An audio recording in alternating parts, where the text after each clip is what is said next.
Hi, I'm Ron Moody. In this demonstration we're going to teach you a little bit about thread fin and most of all how to fillet them when you do take one home. I'm into catch and release a lot of the time, but I do believe you're allowed to take one or two home every now and then, and that's all we do. We just take fish as we need it.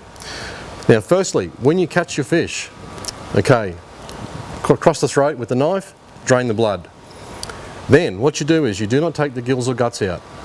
You put them on the ice for the day, either an ice slurry or break ice all over them. Get that body of the fish nice and cold, because what happens is all the blood that's left in the veins and the meat gets sucked back into the organs and you get really nice quality meat.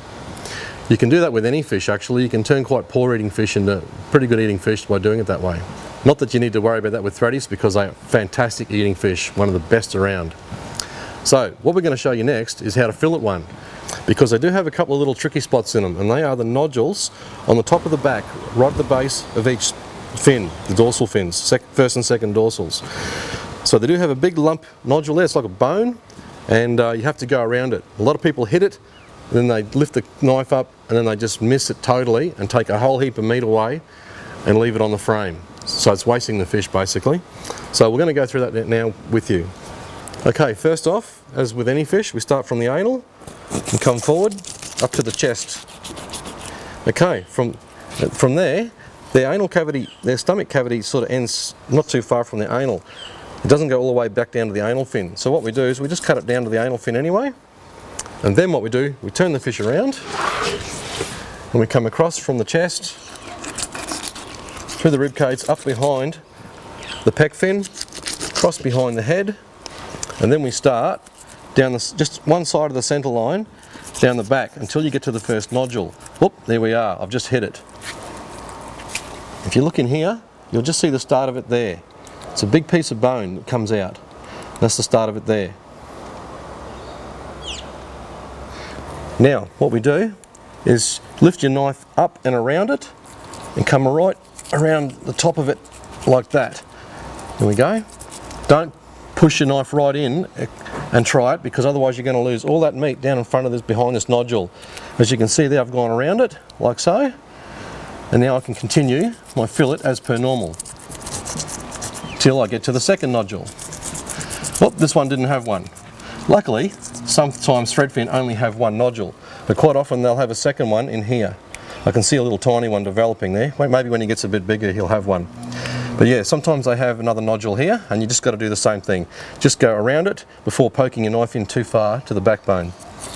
So then, as per normal, just keep going down the rest of the fillet, down to the backbone, and they do have big nodules on the backbone.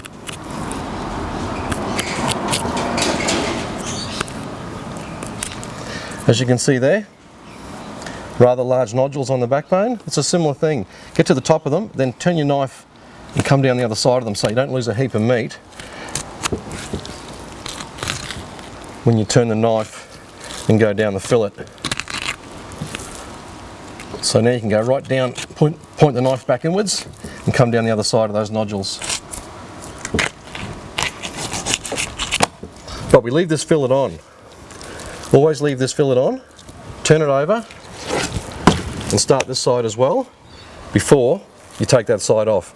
Because what's going to happen is, by leaving that side on, the fish isn't going to fall in a big heap, which makes it very hard. Once that's all collapsed down, it makes it a lot harder to fillet, and you always bodgy the fillet. But by leaving that on, it keeps the fish nice and straight, nice and plump, and makes it so much easier for filleting. So now we're going to take the second side off. Behind the rib cage, down behind the head, along this side. Oops, there's the nodule. So we don't push the knife right in, we just come out around the edges of it and continue on. Then come back to the nodule and then put that knife around it like so.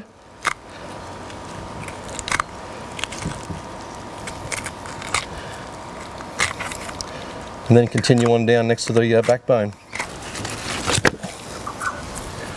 There you have it. Haven't wasted too much meat around there. That's where everyone goes wrong. If they hold it, they push the knife down too far to go around it, they lose a great big scallop of meat out of here. It stays on the backbone, and then you've got to cut it off and use it somehow or give it to the dog. So that's the trick. Don't push your knife in too far. Get around these nodules first, As you can see, there it is right there, both sides.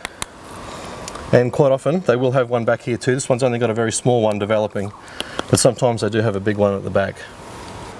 Now the reason why we've left that other fillet on the other side, like I mentioned before, is if we had taken that off, that would have sunken down, and because the head's so wide, what happens is the backbone actually goes into a bit of a U shape, and it just makes it so much harder for people to follow the bones down to the backbone, and of course also makes it a bit harder to go around these nodules. So what we're going to do now is turn him over, get rid of our fillet, beautiful lovely white meat, and then we just take the side off as we normally would now. We've already done most of it. As you can see, we haven't wasted too much there.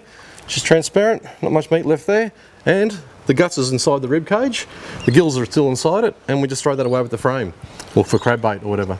The reason why we leave the skin on is we simply, you don't have to scale a fish and have scales going everywhere around the yard for the dog to choke on and that sort of thing. What you do is you get a skinning knife and you simply run it underneath the skin, nice and flat, pushing downwards, but not keeping that knife on too much of an angle forward. So grab hold of the fillet nice and tight towards the end there, just seesaw movements right through it, and done. There's your skin, there's your scales, in the bin. Nice and easy. If you like that little tip, subscribe to our YouTube channel, like us on Facebook, or if you're after some tips that I only share via email, head on over to www.ryanmoodyfishing.com and join our free fishing community, where we send you out free tips every fortnight. In the frying pan. Lovely fish.